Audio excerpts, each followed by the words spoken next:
அவர் கண்ணீர் கடலிலே விழமாட்டார், அவர் கண்ணீர் கடலிலே விழமாட்டார்.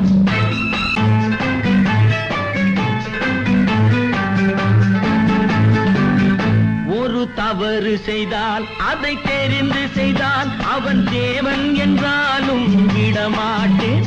ஒரு தவறு செய்தால் அதை தெரிந்து செய்தால் அவன் தேவன் என்றாலும் விடமாட்டேன். உடல் உழைக்கச் சொல்வேன், அதில் பிழைக்கச் சொல்வேன், அவர் உரிமை பொருள்களை தொடமாட்டேன். நான்